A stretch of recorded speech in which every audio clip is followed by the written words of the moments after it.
گلاب اور موتیا کی بہار اور سائڈ پہ پڑے 2-4 گملے اس کو لان کی شکل دے رہے تھے، ورنہ حقیقت یہ تھی کہ ان گنتی کے 4 گملوں 2 پیڑوں نے اتنی جگہ بھی نہ چھوڑی تھی کہ اس لاؤنج میں 2 بیت کی کرسیاں ہی ڈال دی جاتی۔ میری بیٹی جانا گھاس پہ بیٹھی اپنا ڈرائنگ کا شوق پورا کر رہی تھی۔ اس نے اوپر دیکھا تو مجھے دیکھ کر خوشی سے ہاتھ ہلایا، پاپا، وہ چلائی اور میرا دل دھک سے رہ گیا۔ اس سے پتہ چل گیا کہ میں جاگ چکا ہوں۔ خوفزدہ ہوتے ہوئے میں نے سوچا اور کھڑکی کے آگے سے ہٹ گیا۔ میں اپنی بیٹی سے ہرگز خوفزدہ نہ تھا، وہ تو بچپن میں بھی کوئی تنگ کرنے والی بچی نہ تھی، اور اب تو ماشاءاللہ سمجھدار ہو چکی تھی۔ ہر وقت اپنی کتابوں، کلر پینسلز میں گم رہنے والی پڑھاکو سی اینکو بچی، مجھے اپنی اولاد کے اینکو یا چشماٹو ہونے پہ بڑا فخر تھا۔ پتہ چلتا تھا کہ کسی دانشور کی اولاد ہے۔ خوف تو مجھے اس لیے محسوس ہوا تھا کہ جانا کہ یہ آواز اس کھڑکی سے اندر تک بھی پہنچ گئی ہوگی، جو کھڑکی ایک جانب سے اسی برائے نام لان میں اور دوسری جانب کچن میں کھلتی ہے، اور جہاں میری بیوی آٹے میں دونوں ہاتھ گھمائے پرات میں مکے مار رہی ہوگی۔ ڈھیر سارا ساگ اطراف میں پھیلائے زمین پر پھسکڑا مارے ڈنڈیاں توڑ رہی ہوگی، کریلوں کو نمک مل مل کے خوب رگڑ رہی ہوگی، یا پھر ایسے ہی کسی نامعقول مصروفیت میں مگن ہوگی۔ لیکن میرے جاگنے کی اطلاع سن کر وہ پہلی فرصت میں ہاتھ اپنے بدرنگ سور سے پوچھے گی، منہ پر گری لٹوں کو انہی ہاتھوں سے دوبارہ اپنی اجڑی ہوئی چوٹی میں ارسے گی، اور بچا کچا آٹا ساگ کے پتے یا کریلے کی کڑوی جاگ اپنے زلفوں میں سجائے سیڑھیاں دھڑا دھڑ چڑھنا شروع ہو جائے گی۔ ایک دم آگے کے ساتھ میرے کمرے کا دروازہ کھولے گی اور اپنی بطخ جیسی کرہٹ آواز میں خواہ کی شیرنی گولنے کی سراسر ناکام کوشش کرتے ہوئے کہے گی، اجی سنتے ہو؟ اور میں ریحان علی فلک، رومانوی شاعر، فکر انگیز کالم نویس، مایا ناز دانشور، ایک سنجیدہ افسانہ نگار ہرگز نہ سننا چاہتا تھا، کبھی بھی نہیں، ان 15 سالوں میں ایک بار بھی نہیں، لیکن وہ میری بیوی، ایک رومانوی شاعر، حساس ادیب، ملک کی نامور ادبی شخصیت کی بیوی مجھ سے اجازت طلب نہیں کرتی تھی، بلکہ مجھے خبردار کرتی تھی، یہ کہہ کر، اجی سنتے ہو؟ اسے اس بات سے قطعی سروکار نہ تھا کہ اس کا اجی سننے پہ راضی مند ہے یا نہیں، وہ سننے کی تاب بھی رکھتا ہے یا نہیں، اسے صرف اپنی سنانے سے غرض ہوتی تھی۔ سیڑھیوں پہ اس کے چڑھنے کی دھمک گونج رہی ہے، اس سے پہلے کہ وہ حملہ آور ہو، اپنی بے سروپا گفتگو کے ساتھ میں واش روم میں پناہ لے لیتا ہوں۔ دھڑام تھا، یہ دھڑام کی آواز میرے واش روم کا دروازہ بند ہونے کی تھی، اور تھا کہ زوردار آواز کے ساتھ میری بیوی نے دروازہ کھولا تھا۔ اجی سنتے ہو؟ اس کی ریل گاڑی کی نصف صدی پرانی وسل جیسی آواز خالی کمرے میں گونج کے رہ گئی۔ اچانک میری رائٹنگ چیئر کے کرہنے کی آواز آئی، اور پھر مسلسل آہو بکا کی صورت مجھ تک پہنچتی رہی۔ یقیناً وہ اس پہ بیٹھی گول گول چکر گھماتی جھولا جھول رہی ہوگی۔ میں نے غصے سے دانت کچکچائے، مگر نتیجتاً ٹوتھ برش کا بیڑا غرق ہو گیا، جو دونوں داڑھوں کے درمیان کچلا گیا تھا۔ یہ اس مہینے کا چوتھا ٹوتھ برش تھا۔ پتہ نہیں دانت کچکچانے سے پہلے میں یہ برش احتیاط سے نکال کیوں نہیں لیتا، اور پتہ نہیں میں یہ دانت آخر کچکچاتا ہی کیوں ہوں، اور پتہ نہیں اس ٹوتھ برش کے بجائے میری بیوی سالم کی سالم کیوں نہیں میرے دانتوں کی زد میں آ کر کچلی جاتی۔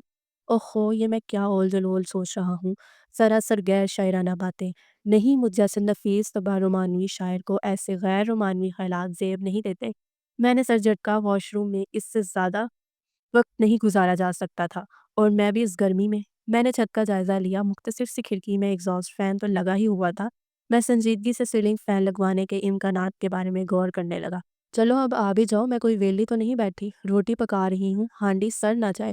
اس کی دہائی پہ میں باہر نکلا، اور یہ جانتے ہوئے بھی کہ میری باتیں وہ ایک کان سے سن کر دوسرے کان سے نکال دینے کی عادی ہے، میں ٹوکے بغیر نہ رہ سکا۔ ہانڈی نہیں، ہنڈیاں کہتے ہیں، اور یہ سڑتی نہیں، جل جاتی ہے۔ ابھی تو میں اسے یہ بھی بتانا چاہ رہا تھا کہ وہ کھانا پکانے کے بجائے روٹی پکانا کیوں کہتی ہے، کہ اس نے اپنے اصل منہ سے بھی زیادہ برا منہ بنایا۔ سڑے یا جلے ایک ہی بات ہے، ناس تو ہو جاتی ہے۔ ناس کیا ہوتا ہے؟ ضائع ہو جاتی ہے یا برباد ہو جاتی ہے؟ میں اردو کے اس مرمت پہ رہ نہ پایا تھا۔ ناس ہو، برباد ہو، ضائع ہو، تباہ ہو، ایک ہی بات ہے۔ سیاپا تو میری جان کو ہے، مجھے ہی دوبارہ وقت پڑے گا۔ اس سے پہلے کہ وہ سیاپا اور وقت کے متبادل کوئی مذہب اور بلے الفاظ سے بتاتا کہ وہ شروع ہو گئی۔ اجی سنتے ہو؟ آپا سگرا کی پوتی کی کرمائی ہو گئی ہے۔ کیا ہو گئی ہے؟ جہاں تک میرے علم میں تھا، میری اس رشتے کی خالہ جو خاندان میں آپا کے نام سے مشہور تھی، کہ کسی پوتی کی اب تک شادی نہ ہوئی تھی، پھر ان کی کڑی کیسے ہو گئی؟ کس کے گھر بیٹی پیدا ہوئی ہے؟ ہاں ہائے، اجی ہوش کرو، ابھی تک سوئے ہوئے ہو؟ میں نے بیٹی کا نام کب لیا؟ آپا کی سب سے سیانی پوتری کی کرمائی ہو گئی ہے، یعنی بات پکی ہو گئی ہے۔ اوہ اچھا مبارک ہو۔ مجھے کس بات کی مبارک بات؟ لو بھلا، تو کون، میں خواہ مخواہ؟ وہ بلا وجہ ناراض ہو گئی۔ میں نے کھڑکی سے آواز دے کر جانا کو اخبار لانے کے لیے کہا۔ بڑی آپا بنی پھرتی ہیں، آپ کو بڑا شوق ہے اپنے گھر کے ہر معاملے میں اپنی خالہ کو آگے کرنے کا۔ بزرگ ہے ہماری، بزرگ ہے ہماری۔ اس نے ٹیڑھا منہ کر کے میری نقل اتاری۔ میں غصے کا گون بڑھ کے رہ گیا۔ بے شک یہ الفاظ میں نے ضرور ادا کیے ہوں گے، مگر ایسے منحوس تاثرات کے ساتھ نہیں جیسے وہ کہہ رہی تھی۔ انہیں شرم نہ آئی؟ اتنا بڑا فیصلہ آپ کرتے ہوئے آپ سے صلاح نہیں لے سکتے تھے؟ سارے معاملے طے کر کے یہ 4 لڈو پکڑا گئے ہیں۔ اس نے موتی چور کے لڈو سامنے کیے۔ میں نے اخبار کے استقبال کی خاطر اینک چڑھا لی۔ لڈو کے ساتھ چائے بھی لے آتی۔ میں نے احساس دلایا کہ 9:30 بج رہے ہیں اور میں تاحال صبح کی اس عیاشی سے محروم ہوں۔ پاپا چائے اور یہ اخبار۔ جانا نے گرم گرم چائے کا کپ آگے کیا تو میں سمجھ گیا کہ اسے اخبار لانے میں تاخیر کیوں ہوئی، ورنہ وہ میری ایک آواز پہ لپک کے آ جایا کرتی تھی۔ میں نے اس کے ہاتھ سے کپ تھاما اور اس کے ہاتھ کی پشت پہ ایک پیار بڑا بوسہ دیا۔ وہ مجھ سے جڑ کے بیٹھ گئی۔ آرزو کو ہماری محبت کا یہ مظاہرہ ایک آنکھ نہ بھایا۔ یہ الگ بات کہ اس کی ایک آنکھ بھی مجھے نہ بھاتی تھی۔ آرزو میری بیوی کا نام ہے اور اس نام پہ میں نے جو دھوکے کھائے ہیں اور میری آرزو کا جو قتل عام ہوا ہے، اس کے دکھڑے میں بعد میں رہوں گا۔ ذرا چائے، لڈو اور اخبار سے نمٹ لوں۔ اور ہاں، آرزو کی بے تکی باتوں سے بھی۔ کتنی بار کہا ہے بیٹیوں کے ہاتھ نہیں چومتے، ان کے ماتھے پہ پیار کرتے ہیں۔ اس کے اعتراض کی وجہ آج ہر حال میں جاننے کی ٹھانتے ہوئے میں نے کیوں کا نعرہ بلند کیا۔ سیانے کہتے ہیں بیٹی کے ماتھے پہ پیار کرو تو اس کے نصیب اچھے ہوتے ہیں، ہاتھ پہ پیار کرو تو ہاتھ میں ذائقہ نہیں رہتا۔ اس نے اپنی المیت جھاڑی۔ ایسے میں اس کے غونق چہرے پہ جو خود ساختہ سیانہ پن ہوتا تھا، وہ دوسروں کے کہکے بلند کرنے میں خاصا معاون ثابت ہوتا۔ اس سیانے نے یہ مشورہ تمہارے ابا جی کو کیوں نہ دیا؟ وہ بھی ضرور تمہارے ہاتھ چومتے رہے ہوں گے۔ میرے طنز کی تہ میں اترے بغیر اس نے جواب دیا، میرے ابا جی آپ بڑے سیانے تھے، وہ خود یہ بات کہتے تھے۔ اچھا، یعنی یہ ان کا تجربہ بول رہا تھا، جو اب بھی نہ سمجھی، مگر میری دبی دبی مسکراہٹ اور جانا کی کھیکھی سے ذرا مشکوک ہوئی۔ چلو چھڈو اجی، سنتے ہو میں نے کہا آپا سگڑا کو مبارکباد دینے کی کوئی ضرورت نہیں، نہ فون کرنا ہے نہ گھر جانا ہے، ذرا آگ لگنے دو ان کو بھی۔ جب پوچھیں گی تو جتائیں گے کہ ہم اس بچی کے کوئی نہیں لگتے، جو کسی صلاح مشورے میں شامل نہیں کیا۔ میں نے اس کے مشورے پہ فوراً سر ہلا دیا۔ میں یکسوئی سے اخبار پڑھنا چاہتا تھا، اس لیے اس کے جانے کا منتظر تھا۔ آج کیا پکاؤں؟ جس سوال سے میں بچنا چاہ رہا تھا وہی اس نے سامنے لا رکھا۔ اب ہر روز کی طرح ایک بحث شروع ہونے والی تھی، جس کے سارے مندرجات سے میں آگاہ تھا، اپنے پیش کیے گئے نکات سے بھی اور اس کے اعتراضات سے بھی۔ اس بحث کا منطقی انجام کیا ہوگا یہ بھی جانتا تھا، لیکن اس حقیقت سے بھی بخوبی آگاہ تھا کہ اس بحث سے فرار ممکن نہیں۔ میں نے ایک بے بس سی آ بڑھی، جو مرضی پکا لو، روز یہ جملے دہرا دہرا کے اب میں خود ہی تنگ آ گیا تھا۔ میری مرضی کا آپ نے کوئی کھانا ہے؟ ویسے بھی چھٹی کا دن ہے، کھانا آپ کی پسند کا پکنا چاہیے۔ وہ البتہ یہی فکریں ہر بار بڑی رغبت سے آگاہ کرتی تھی۔ بچوں سے پوچھ لو، وہی میرا جان چھڑانا۔ بچوں سے کیا پوچھوں؟ جانا کہے گی ماما میں نے ابھی اتنا بڑا پراٹھا کھایا ہے، میں تو رات تک کچھ کھانے والی نہیں۔ جنید کہے گا میرے لیے برگر یا پیزا منگوا دے، وہی اس کا جان نہ بخشنا۔ گوشت میں کوئی سی بھی سبزی ڈالو۔ میں نے اخبار پلٹا، مگر کون سی کوئی ایک سبزی ہے؟ کدو ڈالو یا بھنڈی؟ گوشت اتنا مہنگا ہو گیا ہے، 200 روپے کلو، ناز مارنا ہے اتنے مہنگے گوشت کا؟ وہ غضب ناک ہوئی۔ بھنڈی تو بندہ ویسے ہی مسالہ ڈال کے بھون لے، گوشت میں تو ساری لیس چھوڑ دیتی ہے، اور کدو تو بھی کل ڈالے تھے۔ آلو ڈال لو، کچنار ڈال لو یا پھر ایسے ہی بھون لو۔ دماغ خراب ہے میرا جو اتنا مہنگا گوشت خالی بھون لوں؟ ایک ڈونگا بھی نہیں بنے گا، سبزی سے تو 2 وقت کا سالن بن جائے گا۔ آلو آج کل میٹھے آ رہی ہیں، اور کچنار کا موسم کہاں رہا ہے؟ جب موسم تھا تو آپ نے پکانے نہیں دی کہ پکانے کے لیے سبزیاں کام تو نہیں جو کچی کلیاں نوچ کر پکا رہی ہو؟ کم از کم پھولوں کو تو بخش دو۔ ہاں تو کیا غلط کہا تھا؟ اتنی نرم و نازک کونپلوں کو گھی میں گرم مسالے اور دہی کے ساتھ پکتے دیکھ کر مجھے سخت تکلیف ہوتی تھی۔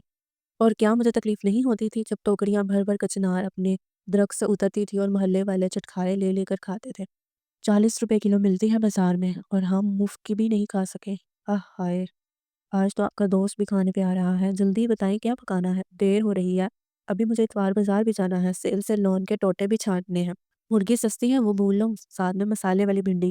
آپ کا دوست کیا کہے گا؟ فون کر کے روٹی پہ پلایا اور یہ پکا کر رکھ دیا، پھر مرغی کی بریانی یا پلاؤ بنا لو، ساتھ میں شامی کباب، ایک سالن بنا ڈالو۔ ہاں، بڑا لاڈ صاحب آ رہا ہے، میں 1000 روپے کی روٹی پکا ڈالوں۔ اس نے ہاتھ نچایا۔ زچ ہو کر میں نے اخبار پٹک دیا۔ تم کچھ مت پکاؤ، کم از کم میرے یا میرے دوست کے لیے تو ہرگز نہیں۔ میں اسے باہر کھانا کھلا دوں گا۔ خیری صلاح گھر کے ہوتے ہوئے ہوٹل میں کس لیے جانا ہے؟ اور اگر زیادہ نوٹ ابل رہے ہیں یاروں پہ لٹانے کے لیے تو ایک چکن کا جوڑا مجھے بھی لے دو۔ تم کھانا بعد میں پکانا، پہلے چکن کا جوڑا لے آؤ۔ اس سے گلو خلاصی حاصل کرنے کے لیے اگر 500 یا 1000 کے نوٹ کی قربانی دینا پڑتی تو مجھے منظور تھی۔ پہلے آپ اٹھو، پوستی بن کے لیٹے رہتے ہو۔ اس نے کمال جرأت سے ملک کے ایک عظیم مفکر اور دانشور کو پوستی کا خطاب دے دیا۔ میں تڑپ کے اٹھ بیٹھا۔ چکن کا جوڑا میں آپے خرید لوں گی، آپ پہلے کلو چکن خرید کے لاؤ۔ کیا یاد کرو گے؟ آج آپ کی بات مان لیتے ہیں، چکن پلاؤ بنا لیتی ہوں، ورنہ میرا دل تو کڑی کھانے کو چاہ رہا تھا۔ میں نے بیسن بھی گول رکھا تھا۔ حیرت کی شدت سے میں بے ہوش ہوتے ہوتے اٹھا۔ ایسا پہلی بار ہوا تھا، ورنہ وہ ساری تیاریاں کرنے کے بعد رسماً مجھ سے پوچھنے آیا کرتی اور ایک لا یقینی بحث کے بعد آخر وہی پکاتی جس نے طے کر رکھا ہوتا۔ اگرچہ دکانوں پہ سبزی یا گوشت خریدنا میرے شایان شان نہ تھا اور میں حتی الامکان اس سے گریز کیا کرتا تھا، لیکن آج میں اس پہ بھی تیار ہو گیا۔ ویسے بھی اس متوسط علاقے میں رہنے کا فائدہ یہ تھا کہ مجھ سے نامور ادیب کو نام سے تو بہت سے لوگ پہچانتے تھے، مگر صورت سے کم ہی۔ پھر بھی ریڑھی والے سے ٹماٹروں کے باؤ پر بحث کرتے ہوئے میں کن اکھیوں سے دیکھتا رہتا کہ کہیں میرا کوئی نوجوان مداح مجھے اس مذموم حرکت میں ملوث پاتا نہ دیکھ لے۔ یہ بھی شکر تھا کہ کتابوں کی پشت پہ چھپنے والی میری تصویر کوئی 18 سال پرانی تھی۔ اور ہاں، میں مذاق نہیں کر رہی، شام کو مجھے واقعی اتوار بازار جانا ہے۔ اپنے اور جانا کے لیے لون کے ٹوٹے دیکھنے ہیں، ساتھ میں ایک نظر دوسری دکانوں پہ بھی مار لوں گی۔ آپا سگرا کی پوتری کی شادی ہوگی، ظاہر ہے بڑھیا سا کامدار جوڑا، اور ساتھ جہیز کے لیے تحفہ بھی دینا ہوگا۔ ابھی سے سوچ کر رکھ لوں کیا لینا ہے اور کتنے میں آئے گا۔ میں حیرت سے اپنی زوجہ محترمہ کو تکنے لگا جو کسی کرپٹ سیاستدان کی طرح منٹ منٹ میں بیان بدل رہی تھی۔ ابھی تو تم کہہ رہی تھی کہ انہیں مبارکباد تک نہیں دینی۔ میں اس پینسے بازی کی وجہ دریافت کر رہا تھا۔ وہ الگ مسئلہ ہے، مگر دی تو سانجھی ہوتی ہے۔ وہ پھر سے سیانہ پن جھاڑتے ہوئے باہر نکل گئی۔ میں نے اپنا سر دونوں ہاتھ سے تھاما۔ عرصے سے اسی دماغ کی بدولت کھا رہا تھا، دماغی محنت کر رہا تھا، گھنٹوں لکھنے، طویل مقالے پڑھنے، ارک ریزی کرنے کے باوجود ذہنی حالت اتنی محدوش نہ ہوتی تھی جتنی اس عورت کے ساتھ آدھ گھنٹے کی بحث میں ہو جاتی تھی۔ شاید دماغ کی گرمی تھی جو اچھا بھلا خوشگوار موسم بھی لو برساتا محسوس ہو رہا تھا۔ کسی نہ کسی طرح 1.5 کلو مرغی کا گوشت، تازہ کھیرے، پودینے کی گھٹی اور کلو دہی لے کر میں لوٹا۔ وہ صفائی والی ماسی پہ اپنی علمیت جھاڑ رہی تھی۔ تاجی، تجھے نہیں پتہ زمانہ کدھر جا رہا ہے۔ لوگوں کے اندر سے خوف خدا ختم ہو گیا ہے۔ دنیا تباہ ہو رہی ہے، سب قیامت کی نشانیاں ہیں باجی، تسی سچ آکھتے ہو۔ آخر کار وہ اس غریب مسکین عورت کو خوفزدہ کرنے میں بھی کامیاب ہو گئی۔ زور کس پہ ہوا؟ بی پر۔ تو اور کیا؟ تجھے بھلا ان باتوں کا کیا پتا؟ تو رہی سارا دن گھر گھر کام کرنے والی سیدھی سادی گوار عورت، تجھے تو اخبار بھی پڑھنا نہیں آتا۔ تو باجی، آپ کو اخبار سے ساری باتیں پتہ چلتی ہیں، یہ قیامت والی بھی؟ اس کے ہوائیاں اڑا رہی تھی۔ نہیں تاجی، یہ اخباروں والے انہیں تک پتہ نہیں۔ اس نے ٹیڑھی نظر سے مجھے سیڑھیاں چڑھتے دیکھ کہا۔ مجھے تاؤ آ گیا۔ تاجی، یہ سیڑھیوں کی صفائی کیوں نہیں کی اب تک؟ 12 بج رہے ہیں اور تمہاری گپ شپ ہی ختم نہیں ہو رہی۔ بس آپ جی کرنے لگی تھی، ذرا باجی سے بات کرنے لگ گئی۔ تمہاری باجی کو تو اللہ موقع دے باتوں کا۔ تم کیوں اس کی باتوں میں آ کر اپنے کام میں کوتاہی کرتی ہو؟ لو صاحب جی، باجی تو اتنی سیانی باتیں کرتی ہیں، بندہ پاس بیٹھتا ہے تو کچھ سیکھتا ہی ہے۔ مجھے کیا خبر دنیا میں کیا ہو رہا ہے؟ باجی کا اللہ بھلا کرے، مجھے ہر روز نئی بات بتا دیتی ہے۔ مجھ جاہل کو بھی اب زمانے کی خبر ہو گئی ہے۔ میں تو کہتی ہوں صاحب جی، آپ بھی اپنی بیگم کے پاس بیٹھ کر 4 باتیں علم والی سیکھ لیا کرو۔ اس مشورے پہ مجھے جتنا غصہ آتا کم تھا۔ میں یعنی کہ میں ریحان علی فلک، ملک کا مشہور دانشور، کامیاب صحافی، ہر دل عزیز شاعر اور جانا مانا افسانہ نگار، اس 2 من کی عورت سے علم حاصل کروں جس کا علم لون کے ٹوٹوں اور دیسی گھی کے تڑکے تک محدود تھا۔ میں نے ٹھوکر سے سیڑھی پہ رکھا پام کے پودے کا گملہ گرا دیا۔ ہائے توبہ، باجی تیرا بندہ تو بڑا ڈاڈا ہے۔ تاجی نے تعصب سے ہاتھ ملتے ہوئے کہا۔ میں دیکھے بغیر بھی بتا سکتا تھا کہ میری بیوی نے اپنے 12 بھیگے کے چہرے کے تمام طول و عرض میں کمال درجے کی مظلومیت اور لاچاری بڑھی ہوگی۔ شاید اپنے جارجٹ کے پرانے دوپٹے کے اکڑے ہوئے پلو سے رگڑ کر اپنے ڈیلے سے چند آنسو بھی ٹپکا لیے ہوں۔ اوہو، میرا مطلب ہے آنکھ سے، لا حول ولا ڈیلا۔ یہ عورت میری زبان و بیان پر بھی اثر انداز ہو رہی ہے۔ کیا کروں بہن، اس نے ہمدردی پا کر جھٹ اسے بہن بنا ڈالا۔ مرد ذات ہے، سارا کچھ جائز ہے بھئی۔ ہائے بیچاری عورت۔ اب اپنی قابل رشک یادداشت میں سے وہ عورت کی مظلومیت اور مرد کی حاکمیت کے ایسے ایسے دل خراش اور عبرتناک قصے سنانے والی تھی کہ تاجی تو بلکنے لگ ہی جاتی۔ شاید میں بھی دھاڑے مارنے لگ جاتا، اس لیے میں نے کمرے کا دروازہ بند کیا اور غسل فرمانے تشریف لے گیا۔ ایک پبلشر جو میرا پرانا واقف کار تھا، میرے روزانہ چھپنے والے کالموں کے انتخاب کو کتابی شکل دینا چاہتا تھا۔ اسی سلسلے میں نے اسے گھر مدعو کیا تھا۔ اس کے آنے کے بعد میں نیچے اترا اور 2 گھنٹے تک ڈرائنگ روم میں مذاکرات ہوتے رہے، یہاں تک کہ کھانا لگنے کی اطلاع مل گئی۔ ٹیبل پہ پہنچ کر نئے سرے سے میرا خون کھول اٹھا۔ آج اس نے پلاؤ پہ عمل درآمد تو کر لیا تھا، مگر اپنی پسند یعنی کڑی سے بھی دستبردار نہیں ہوئی تھی۔ اس وقت خوش رنگ خوشبودار پلاؤ کے ساتھ کالے زیرے سے بگھار والی پیلی پیلی گاری کڑی کا لباب بھرا ڈونگا بھی پوری شان اور متراک کے ساتھ براجمان تھا۔ اسی پہ بس نہ کرتے ہوئے اس نے بڑے ہی فخریہ انداز میں مٹی کی چھوٹی سی ہانڈی بھی لا کر درمیان میں رکھ دی، جس میں دیسی گھی کے تڑکے والا بینگن کا پرتا پہاڑیں دکھا رہا تھا۔ اس عجیب و غریب مینیو والے لنچ کی وجہ سے میں نے اپنے معزز مہمان کے سامنے سخت شرمندگی محسوس کی۔ اس میں شک نہیں کہ آرزو کھانا ٹھیک ٹھاک بنا لیتی ہے اور یقیناً اس وقت ٹیبل پہ موجود تینوں پکوان ذائقے کے لحاظ سے اپنی اپنی جگہ لاجواب ہوں گے، مگر اچھا پکا لینا ایک الگ بات ہے اور اچھی طرح پیش کرنا ایک سراسر الگ بات۔ اتنے سالوں میں کچن کو مورچہ بنا کر وہ مصالحوں کے صحیح تناسب اور ذائقے کے بارے میں بے شک جان چکی ہے، مگر اتنے عرصے سے جو میں اسے سکھانے کی کوشش کر رہا ہوں وہ سیکھنے پہ راضی نہیں۔ کیا چیز کب پکانی چاہیے، کس ڈش کے ساتھ کون سی ڈش پیش کرنی چاہیے، کس مہمان کے لیے کیسا کھانا پکانا چاہیے۔ اب آپ ہی بتائیے، کوئی شریف انسان مرغ پلاؤ پہ کری انڈیل کر یا برتا ڈال کر کھا سکتا ہے؟ میں شاعر اس لیے نہیں بنا کہ مجھے شاعری کرنا آتی تھی، بلکہ اس لیے کہ میں سوائے شاعر کے اور کچھ بن ہی نہیں سکتا تھا۔ بلکہ یوں کہنا چاہیے کہ میں شاعر بنا نہیں بلکہ بنا بنایا اس دنیا میں آیا۔ مجھے حسن، نزاکت اور نفاست ہمیشہ سے اپنی جانب کھینچتے تھے، چاہے وہ حسن کسی دلکش چہرے کا ہو یا حساس دل کا، چاہے وہ نزاکت کسی دلربا کی اداؤں میں ہو یا کسی خوبصورت خیال میں، چاہے وہ نفاست کسی کی عادتوں میں موجود ہو یا میرے ارد گرد کے ماحول میں۔ میری یہ حسن پرستی اور نفاست پسندی مجھے تنہا کرتی گئی۔ میں ایک متوسط گھرانے سے تعلق رکھتا تھا، 3 بھائیوں اور 2 بہنوں کے بالکل درمیان میں۔ میرے والد ایک سیدھے سادے دکاندار ٹائپ آدمی تھے۔ تعلیم اس حد تک تھی کہ دکان کا سودا اور ادھار والوں کا حساب کتاب لکھ لیتے تھے۔ تینوں بھائیوں میں سے کوئی میٹرک سے آگے نہ بڑھا، کیونکہ آگے بڑھنے کے لیے میٹرک پاس کرنا ضروری ہوتا ہے، اور وہ ان تینوں میں سے کوئی نہ کر سکا۔ والدہ بچپن میں ہی گزر گئی، میرا مطلب ہے میرے بچپن میں۔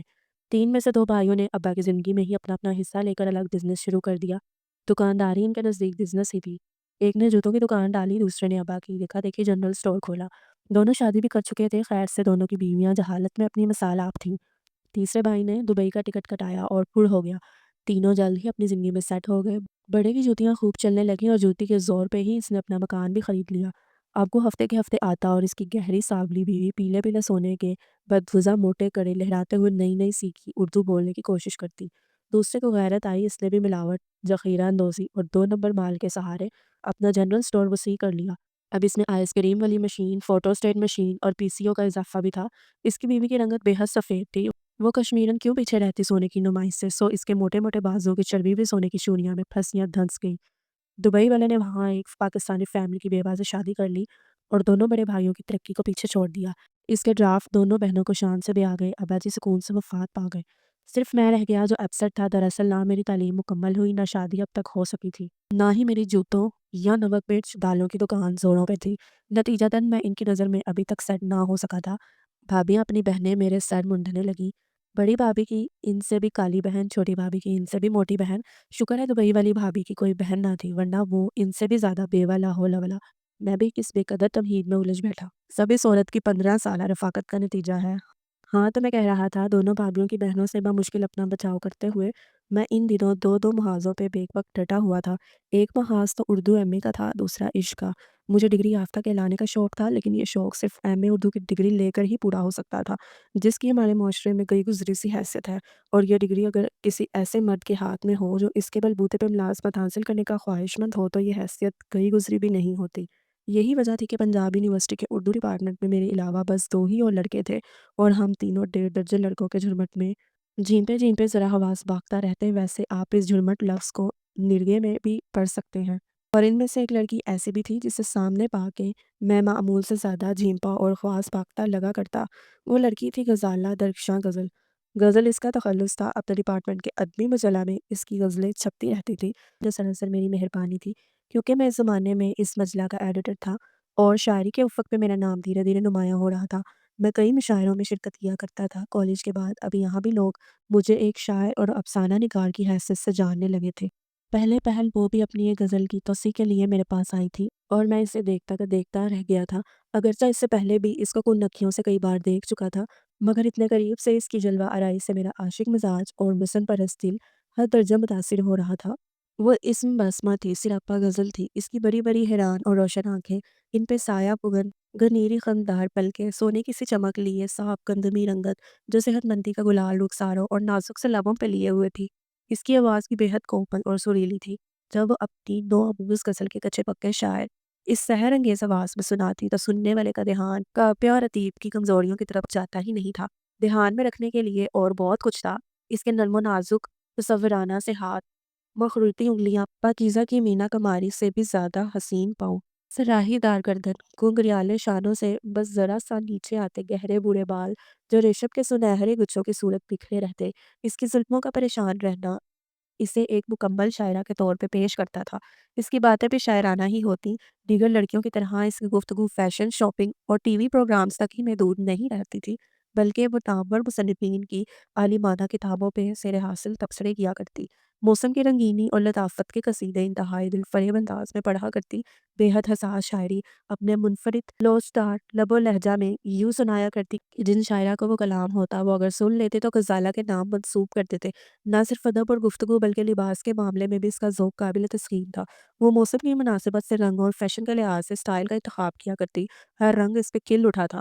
ہماری دوستی جلد ہی محبت کے مرحلے طے کرنے لگی۔ ہم دونوں کی شاعری میں ہی درد اور بھی زیادہ نمایاں ہونے لگا، شاید یہ ہمارے عشق کا اعجاز تھا۔ ادھر ہمارے ایگزامز ہونے والے تھے، ادھر میرے پہلے شعری مجموعے کی اشاعت آخری مراحل میں تھی کہ اچانک غزالہ نے اپنی غزالی آنکھوں میں آنسو بھر کے، اپنی کھنکتی آواز میں سوز بھر کے مجھے یہ منحوس خبر دی کہ اس کا رشتہ اس کے فرسٹ کزن سے طے ہو گیا ہے جو ناروے میں جاب کرتا ہے۔ یہ خبر مجھ پر بجلی بن کے گری، میں اس کے آگے گر گرا اٹھا۔ تم کو میری محبت کا واسطہ، بغاوت کر ڈالو، ہار مت مانو ظالم سماج کے سامنے، مجھے یہ جدائی ہرگز منظور نہیں، نہیں نہیں۔ میں نے اپنے تازہ ترین افسانے کے ڈائلاگ سر پٹک پٹک کے دہرائے، اور مجھے اپنی پاکیزہ محبت کی یہ رسوائی ہرگز منظور نہیں، نہیں نہیں نہیں۔ اس نے شبنم کی تازہ ترین فلم سے متاثر ہو کر عالم نزاع والی ہچکیاں لی۔ میں ایک مشرقی لڑکی ہوں ریحان، دوپٹے کا پلو مروڑتے ہوئے خوابناک لہجے میں کہتی، اب وہ شمیم آرا بنی ہوئی تھی، میں اپنے والدین کے سامنے تمہارا نام کیسے لے سکتی ہوں؟ مجھے ان کی عزت بھی عزیز ہے، میں اپنا پیار قربان کر سکتی ہوں مگر ان کی عزت پہ حرف نہ آنے دوں گی، اس نے بابرہ شریف کی طرح پرعزم لہجے میں کہا۔ ان دنوں یہی مقبول اداکارائیں تھیں، کاش ہماری محبت آج کے دور میں پروان چڑھی ہوتی اور وہ ریما کی طرح گرج کے اعلان کرتی، تیری آن لپیٹا پالے تیری آن، یا سائمہ کی طرح گنڈاسا اٹھا لیتی، رب دے سو کوڑی پنجابن تیری یہ دلدارا۔ مگر ایسا کیسے ہو سکتا تھا؟ وہ اسی کی دہائی کے آخری سال تھے، محبت میں تڑپ ضرور تھی مگر عشق کبھی اندھا نہ ہوا تھا، اسے ماں کے جمتے اور باپ کے ڈنڈے بند آنکھوں سے بھی بخوبی نظر آ جاتے تھے۔ میں تم پہ الزام نہ آنے دوں گا، اپنی بابوں کو رشتہ لینے تمہارے گھر بھیجتا ہوں۔ میں نے ایک اور شریفانہ کوشش کی، مجھے صرف اپنے والدین کی ہی نہیں تمہاری عزت بھی پیاری ہے، برا مت ماننا مگر تم کس بلبوتے پہ میرا رشتہ مانگو گے؟ تمہارے پاس نہ تو ملازمت ہے نہ ہی جائیداد، میری خالہ کا بیٹا انجینئر ہے، ناروے میں ایک اعلیٰ دور میں ملازم ہے، میرے گھر والے اس کے مقابلے میں کبھی تمہارا رشتہ قبول نہیں کریں گے، وہ تمہاری بے عزتی کریں گے اور یہ میں برداشت نہ کر سکوں گی، میں زہر کھا لوں گی۔ نہیں تم زہر مت کھانا، میں تمہاری منگنی کے لڈو کھا لیتا ہوں، میں نے گلو گے لہجے میں دل گرا کر کے کہا اور لذرتے ہاتھوں سے اس کی گود میں رکھے ڈبے سے لڈو اٹھا کر منہ میں رکھ لیا۔ منہ میں میٹھا میٹھا لڈو، آنکھوں میں نمکین آنسو، واہ کیا رومانوی منظر تھا۔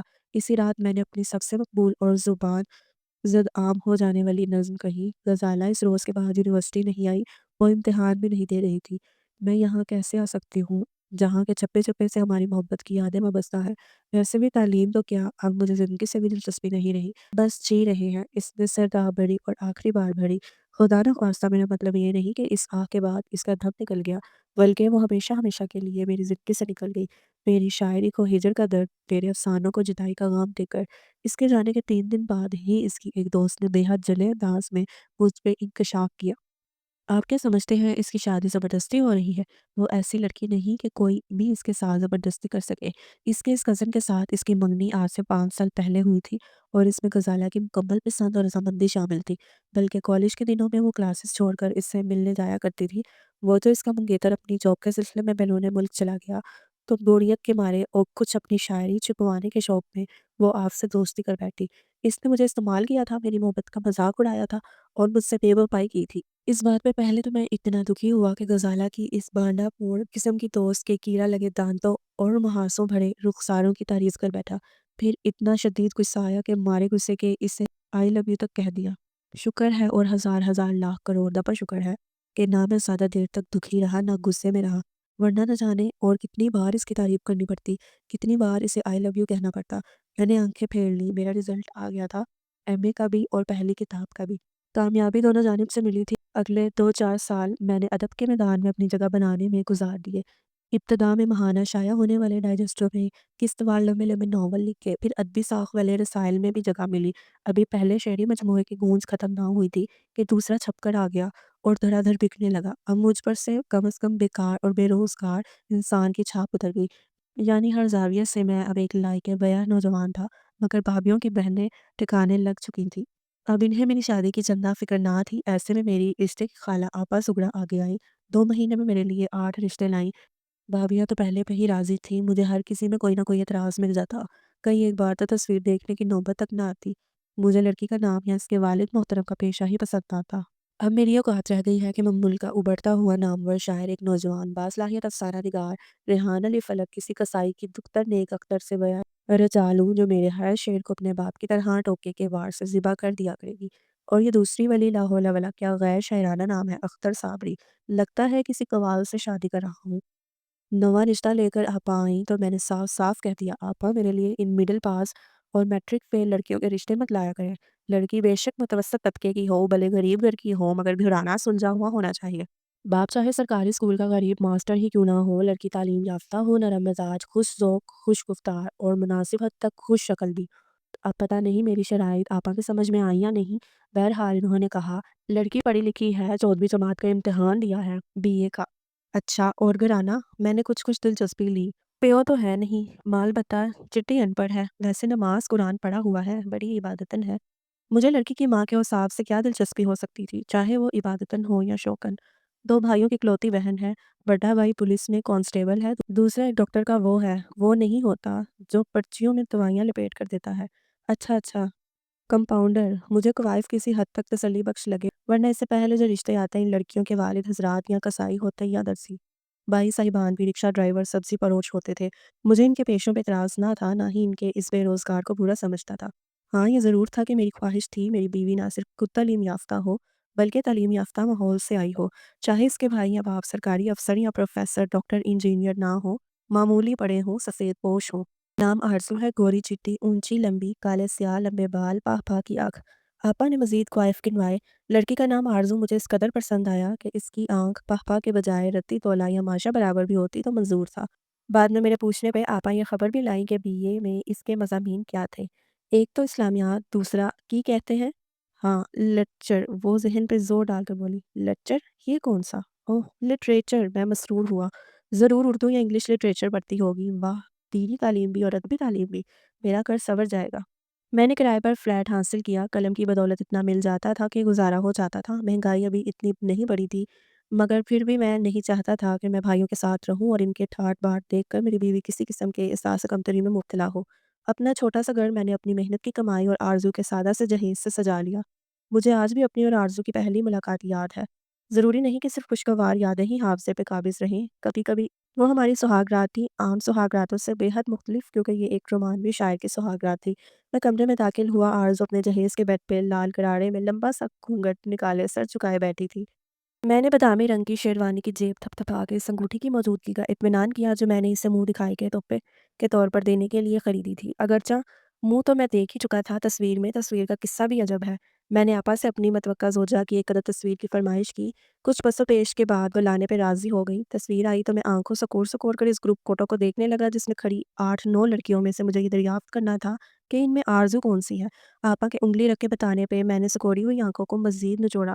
یہ جو پچھلی لائن میں ان 2 بڑے منہ والی لڑکیوں کے درمیان کھڑی ہے، اور وہ درمیان میں کھڑی نہیں تھی بلکہ پھنسی ہوئی تھی، اور ان 2 لڑکیوں کے صرف منہ ہی بڑے نہیں تھے، وہ خود بھی بہت بڑی تھیں۔ اگلی رو میں قریب 4 لڑکیوں کی وجہ سے یہ بالکل پتہ نہیں چل رہا تھا کہ ان کے شانے کے اوپر سے گردن اونچی کر کے چہرہ دکھانے کی کوشش کرنے والی آرزو قد و قامت کی کیسی ہے۔ تصویر کے دھندلے رنگ سے اس کے چہرے اور بالوں کی رنگت کا اندازہ بھی نہیں ہو رہا تھا، بس انسان کی بچی لگ رہی تھی۔ دوسری بار میں نے تائید کر کے کلوز اپ میں تصویر بھجوانے کی فرمائش کی۔ اس بار جو تصویر آئی وہ واقعی کلوز اپ تھا، مگر اس قدر کلوز سے لیا گیا تھا کہ پورا ماتھا اور آدھے ایبرو تک فوکس میں آنے سے رہ گئے تھے، ٹھوڑی اور کان تک کٹے ہوئے تھے۔ آؤٹ آف فوکس ہونے کی وجہ سے اس تصویر میں بھی چہرہ دھندلا سا تھا۔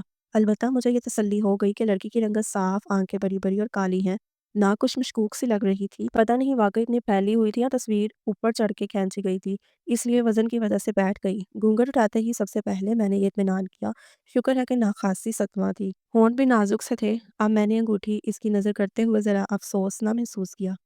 جس سمت بھی دیکھو نظر آتا ہے کہ تم ہو، اے جانے جہاں یہ کوئی تم سا ہے کہ تم ہو۔ اس کا گدیارہ سا نرم نرم ہاتھ تھام کر میں نے بڑے ہی لٹ جانے والے انداز میں یہ شعر پڑھا تھا۔ اس کی مسکراہٹ نے حوصلہ بڑھایا تو اس کا ہاتھ اپنے سینے پہ رکھ کے میں نے دوسرا شعر سنانے میں کسی تکلف سے کام نہ لیا۔ اس دید کے ساتھ میں کئی رنگ ہے لرزاں میں ہوں کہ کوئی اور ہے دنیا ہے کہ تم ہو۔ جی یہ میں ہوں آرزو، اس نے کچھ الجھ کے یقین دلانے والے انداز میں وضاحت دی۔ مجھے دھچکا سے لگا شاعری کے معاملے میں اس کی کم فہمی پہ بھی، اور اس کی کھردری کرہت آواز، بے لوچ اور قدرے دیہاتی لب و لہجے کو سن کر بھی۔ پر مشکل مسکرانے کی کوشش کرتے ہوئے میں نے خود کو یہ کہہ کر بہلایا کہ اتنا مکمل تو کوئی بھی نہیں ہوتا، آواز سے مار کھاتی ہے تو کیا ہوا، صورت شکل تو لاکھوں میں ایک ہے۔ میں جانتا ہوں تم آرزو ہو، میری آرزو، بلکہ میری تمام تر آرزوؤں کی تعبیر ہو۔ یہ تو میں نے تمہارے حسن کو خراج تحسین پیش کرنے کے لیے اشعار کہے ہیں، میں بھی آپ کو شعر سناؤں۔ زہِ نصیب میں کھل اٹھا، عرض کیا ہے مقدر میں لکھے تھے تم اسی سال، میں اڑی اڑی جاواں ہوا دے نال۔ میرا دماغ بھگس سے اڑ گیا، وہ ہر لحاظ سے سنجیدہ نظر آ رہی تھی۔ میرے منہ کھول کر دیکھتے رہنے کو وہ شاید داد دینے کی کوئی ادا سمجھی، اپنا بھاری آنچل درست کرتے ہوئے پھر سے گویا ہوئی۔ تمہیں پا کر میرا ہوا ہے وہ حال، تے بھیگ گئے کناں والے بال۔ میں سمجھ گیا کہ آپا نے گہری سازش کے ذریعے مجھ سے میرے بزرگوں کا کوئی بدلہ لیا ہے۔ سلگتے ہوئے میں نے سوال کیا، کیا تم نے واقعی BA کے پرچے دیے ہیں؟ ہاں جی، اس نے مٹکا سا سر ہلایا۔ کیا تمہیں یقین ہے وہ BA کے پرچے ہی تھے؟ میں نے دہرایا۔ ہاں جی، کوئی پہلی دفعہ دیے ہیں جو پتہ نہ چلتا، 2 سال سے دے رہی ہوں۔ کیا؟ میں بھونج کر رہ گیا۔ BA کے پرچے اور کیا؟ اور FA؟ ہائے نہ پوچھیں جی، اس کے مکمل پرچے تو 3 سال تک دیے تھے، چوتھے سال کمپارٹ کی وجہ سے انگلش اور مطالعہ پاکستان کے بھی دینے پڑے۔ ہاں 10ویں میں نے سوکھی آسان کر لی تھی، پہلی بار رہ گئی تھی 5 پرچوں میں، لیکن دوسری بار صرف انگلش اور حساب کے پرچے دوبارہ دینے پڑے۔ لیکن میں نے کہہ دیا ہے جی، اب رزلٹ آیا تو چاہے کمپارٹ آئے، لیکن میں نے کوئی دوبارہ پرچہ نہیں دینا۔ وہ چند گھنٹے پرانی دلہن کمال بے تکلفی سے اپنا شاندار تعلیمی ریکارڈ سنانے کے بعد اب کندھے ہلا ہلا کے لاڈ کا مظاہرہ کر رہی تھی۔ سنا ہے تم نے BA میں اسلامیات اور لٹریچر رکھا ہوا تھا؟ انگلش لٹریچر یا اردو؟ پنجابی لٹریچر، اس میں بڑی تیز ہوں۔ ایک تو یہ ویسے ہی میٹھی زبان، دوسرا میری ماں بولی، اور تیسری بات آسان بھی ہے، آج تک اس میں فیل بھی نہیں ہوئی۔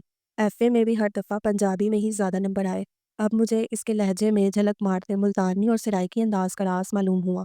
اگلے کئی دن اس کی ہمہ صرف شخصیت کے نت نئے پہلو مجھ پہ آشکار ہوتے رہے اور میں مایوسی کا شکار ہوتا گیا۔ تعلیم نے اس کا کچھ نہ سنوارا تھا، لیکن وہ 3 سال ایک ہی کلاس میں لگا کر تعلیم کا بہت کچھ بگاڑ چکی تھی۔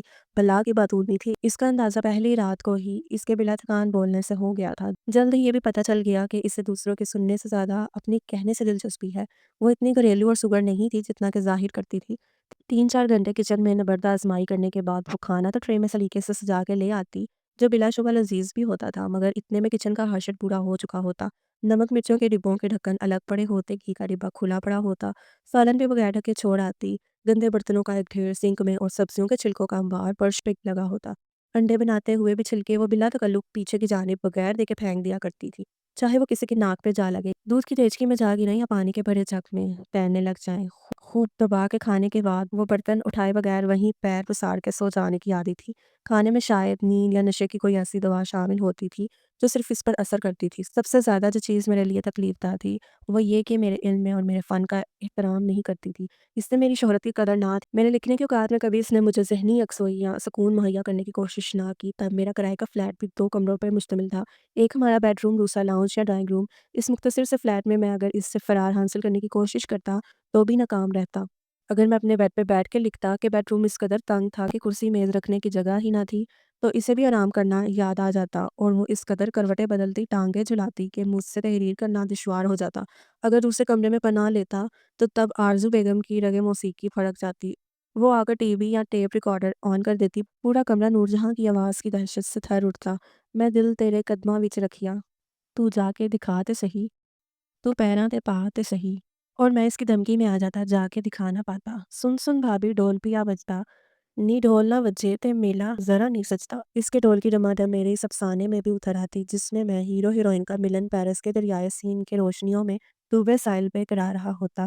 دریائے سین کا پرجوش نیلگو پانی سرسوں کے پیلے پیلے کھیتوں میں بدل جاتا۔ پیانو پہ تھرکتی ہیرو کی انگلیاں ہوا میں پیچ لڑانے لگتی اور خوبصورت نازک اندام فرانسیسی حسینہ لاچے کرتے میں کتکرے لگانے لگتی۔ دوروں دوروں اکھیاں مارے منڈا پٹواری دا، خدا کا واسطہ ہے آرزو، اپنے اس بومبوں کو لے کر یہاں سے دفان ہو جاؤ۔ میں نے اپنے افسانے کا حشر نشر ہوتے دیکھ کر بال نوچ ڈالے تھے۔ ہائے ہائے چٹا جھاٹا ہے، اس طرح تو نہ دونوں ہاتھوں سے پٹو۔ لو جی میں چاہ رہی ہوں پنیرے پہ، آپ آرام سے صفحے کالے کرو۔ جب وہ میرے لکھنے کو صفحے کالے کرنے کا نام دیتی تو میرا خون کھول کے رہ جاتا۔ جب وہ ہماری اچھی بلی بالکونی کو پنیرا قرار دیتی، میرا کھولتا ہوا خون ظاہر ہے مزید بولنے کے علاوہ اور کیا کر سکتا تھا۔ مجھے خدشہ تھا کہ علم و پن سے اتنی بے بہرا، ادب سے اس قدر ناآشنا، بدذوق اور بدشوق قسم کی بیوی کی رفاقت میں میرے قلم کو گہن لگا سکتا ہے، لیکن حیرت انگیز طور پہ میری تحریر میں مزید نکھار پیدا ہوا۔ شاید یہ دکھ کا اعجاز تھا، من پسند رفیق میسر نہ آنے کا دکھ، ایک ہم ذوق ساتھی سے محرومی کا دکھ۔ سارے دن کی تلخی میں راتوں کو جاگ جاگ کر صفحے کالے کر کے نکالتا۔ شادی کے 5 سال میں 2 شہرہ آفاق ناولز، 3 شعری مجموعے، ایک بیٹی اور ایک بیٹا میری قابل ذکر تخلیقات تھیں۔ اخبار کی جاب نے میرے مستقل روزگار کا بندوبست بھی کر دیا۔ معاشی حالات بھی سدھر گئے۔ اس 2 کمروں کے فلیٹ سے نکل کر میں ایک نسبتاً بڑے کرائے کے مکان میں شفٹ ہو گیا۔ ایک نئی ہاؤسنگ اسکیم میں نہایت سستا پلاٹ بھی لے لیا۔ اگلے کچھ سالوں میں نے اس کی تعمیر کا کام بھی شروع کر دیا۔ 1-2 سال پہلے ہی میں اپنے اس گھر میں شفٹ ہوا تو پچھلے 20 سالوں کی تھکان پل بھر میں زائل ہو گئی۔ ایسا لگا جیسے آج میں اپنے بچوں کے لیے کچھ کر پایا ہوں۔ اللہ نے مجھے پرذہین اور فطین سلجھے ہوئے خوبصورت بچوں سے نوازا تھا۔ خصوصاً میری بیٹی جانا، اس کی ذہانت سے بھرپور چمکتی آنکھوں کو دیکھ کر میرا سینہ و خون بھر جاتا تھا۔ اس کم عمری میں اس کی سلجھی ہوئی دانشورانہ گفتگو سن کر میرے حوصلے جوان ہو جاتے تھے۔ میری امید بندھنے لگتی تھی کہ وہ ضرور مستقبل میں میرا نام روشن کرے گی۔ آج اپنی جدوجہد کے 20 سال اور شادی کے 15 سال بعد اپنی زندگی پہ نظر دوڑاتا تو بظاہر کسی چیز کی کمی نظر نہیں آتی۔ زندگی نے لیا کم، دیا زیادہ تھا۔ اس کے باوجود ایک تشنگی سی تھی جو نہ دل سے نکلتی تھی نہ روح سے۔ ایک ادھورے پن کا احساس تھا جو کم ہونے کے بجائے روز بروز بڑھتا ہی جا رہا تھا۔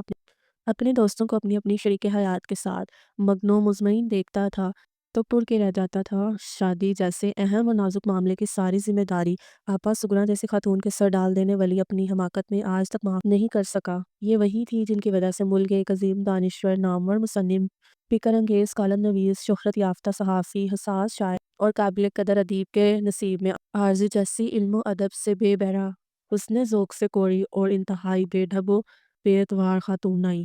سید نشست والوں کی جانب سے دعوت نامہ آیا ہے کہ کسی شعری مجموعے کی تقریب رونمائی ہے، آپ کو مہمان خصوصی بنانے کی درخواست بھی کی گئی ہے۔ میرے اسسٹنٹ نے مجھے اطلاع کیا، مہمان خصوصی بننے کا چسکا بہت تھا مجھے، اور اس چسکے کو پورا کرنے کے لیے مجھے بیکار ترین کتابوں پہ بھی دیباچے لکھنے کو کہے جاتے یا مقالے پڑھنے کی درخواست کی جاتی۔ میں وہ بھی قبول کر لیتا، اور یہ دعوت نامہ جس ادبی نشست کی جانب سے آیا تھا، اس کا تو خاصا نام تھا۔ انہوں نے کئی ابھرتے ہوئے شاعروں کو متعارف کرایا تھا۔ پچھلے 7 سالوں سے میرا کوئی بھی شعری مجموعہ منظر عام پر نہیں آیا تھا، البتہ اس دوران میرے 2 نئے ناول اور ایک سفر نامہ ضرور چھپ کے مقبول عام ہو چکا تھا۔ دراصل ناول لکھنے کے دوران دل سے زیادہ دماغ متحرک رہتا تھا، احساسات سے زیادہ تکنیک، مہارت وغیرہ کا عمل دخل زیادہ ہوتا ہے، اور دماغ تو میرا چلا ہوا۔ خدا نخواستہ میرا مطلب یہ نہیں کہ میرا دماغ چل گیا ہے، میں کہنا یہ چاہتا ہوں کہ میرا دماغ اب بھی خاصی چالو حالت میں ہے۔